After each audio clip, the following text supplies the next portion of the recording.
Coronavirus akan mencaya aboni yakni yakni bagai haste hapang jeda kai samung kai tonggo tabokai hapang dagi mengrikat tinin simi kaisa hangkor te kaisa hangkor bas makung thangpai khlaimaya haste hapang omai sakai rimani yakno bas makung mothanai rok tin simagoi bas konte darok berakno jundai klaija pia makung korok phatar hasni phaine borok bahake thangnai borok tin nogo borok ni baga khai kerong jeda kai khairi jakte tam sumung achai tangho borok ni kukono Coronavirus katsuna bagai haste hapang kok saphano phia lukuruni bagai kahamkai wansukdiya tamon hinba tamon bas markhungbai thangpai khlaimai hingke borok belai kheno jingai klaijak phatar hasni phainai borok phaigen ke haste tebo coronavirus phano ongoi mano tabuk naithai klai haste hapang borok ni bagai bom hai wansukno আজকে থেকে তো গাড়ি জেলাভিত্তিক বন্ধ করে দেওয়া হচ্ছে, তো আপনাদের এই বিষয়ে কি অভিমত?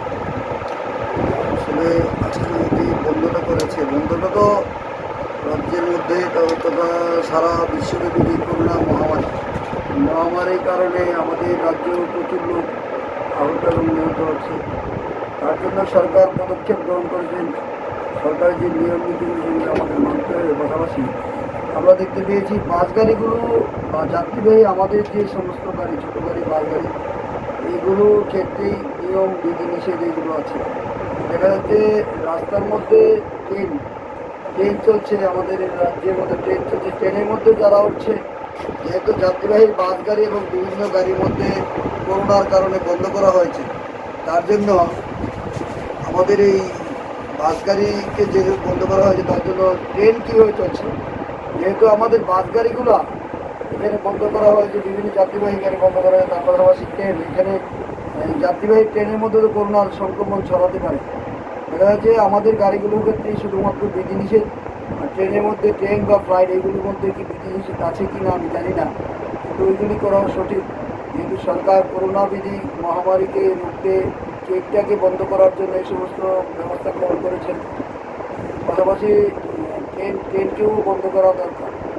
তার জন্য আমরা সরকারের কাছে আবেদন করব সবার জন্য যাতে একরকম দৃষ্টিভঙ্গি রেখে কাজ করা হয়।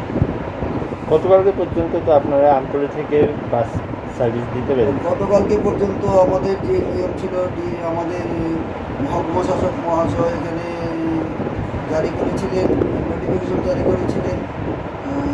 আমাদের মিউনিসিপ্যালিটি, আমাদের যে মিউনিসিপ্যালিটি কর্পোরেশন, এই কর্পোরেশনের এলাকার মধ্যে কোনো ধরনের যানবাহন চলতে পারবে না, শুধুমাত্র জরুরি ভিত্তিক যানবাহনগুলো চলতে পারবে, এছাড়া অন্য কোনো যানবাহন চলতে পারবে না।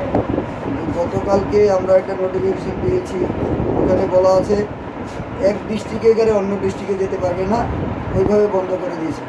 কিন্তু আমাদের বর্তমান যে পরিস্থিতি, আমরা সরকারকে বিগত কিছুদিন আগেও আমরা আপনাদের মাধ্যমে সরকারের কাছে আবেদন রেখেছিলাম, যেহেতু আমাদের ম্যাক্সিমাম গাড়ি আমাদের ফিনান্স থেকে নেওয়া, বর্তমানে যাতে ফিনান্সকে বন্ধ করা হয় আমরা এই আবেদনটুকু সরকারের কাছে রেখেছিলাম। এবং আমাদের শ্রমিকরা যারা এখানে আমাদের গাড়ির সঙ্গে যুক্ত, ম্যাক্সিমাম শ্রমিক মাইক্রো ফাইন্যান্স, বন্ধন, উজ্জীবন, এই সমস্ত মাইক্রো ফাইন্যান্সগুলি তারা নিয়েছে, যাতে সরকার ওই মাইক্রো ফাইন্যান্সগুলি বন্ধ করে। সরকারের কাছে আমি বিশেষভাবে অনুরোধ করব মাইক্রো ফাইন্যান্সগুলি যাতে বন্ধ করা হয়, যাতে করে আমাদের শ্রমিকরা এখন যে রুজি রুটি বন্ধ হয়ে আছে, সংসার চালানো তাদের দায়।